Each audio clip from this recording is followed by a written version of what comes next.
Cioè, ma c'è sempre quel cavolo d'orologio antico. Sempre c'è la sigla.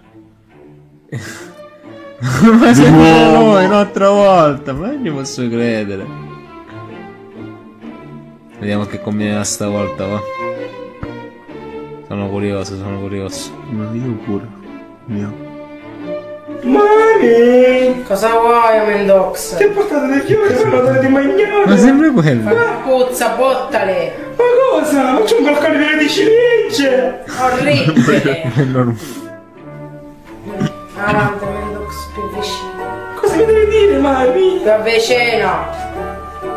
Fammi lucidare la Ferrari! Ma vuole Ferrari? Quella dove c'è stampato il cavallino! Ma che Ma dove il cavallino di Littepone? Il cavallino! Ma una malattia con questo Littepone. Sì, poi c'era l'aldino. Può essere, ma è una malattia se Littepone, vabbè, è innamorato. Ma che cazzo? Oggi l'avevo visto. Stai scongiurando qualche cosa secondo me. Stavo cadendo lei con la sedia.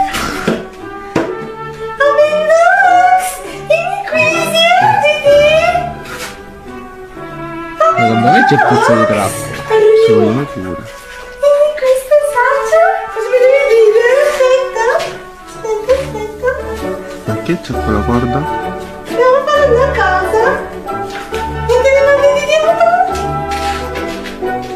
Non si può fare, questo è solo questa persona. Andiamo alla 118! Ma sei serio? 118! Non mi sfuggi. Io non so così di persona. Poi dovrebbero chiamare l'assassino. No, l'assassino no, lascialo stare.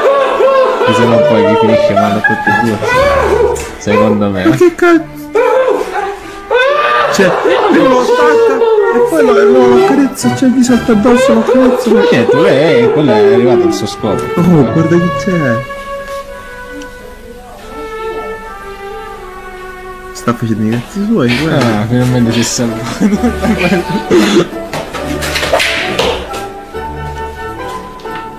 Secondo me non deve chiedere chi è l'assassino. No, secondo me l'assassino. Lascialo stare all'assassino. No, lo disturbare. Io gliel'avevo detto di lasciarlo stare, eh.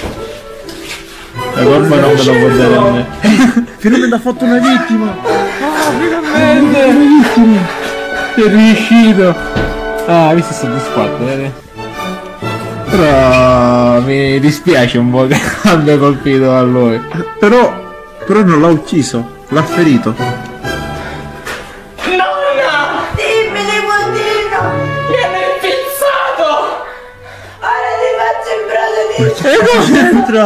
Il bravo di struzzo, chiama il 118 veramente stavolta, quello lo sta morendo. È morto! Che caspita ci piangi? Quello è morto! No, io sono senza parole. E continua! Vuol dire che allora non è morto. Io sono senza parole. Ma scioccante. Ma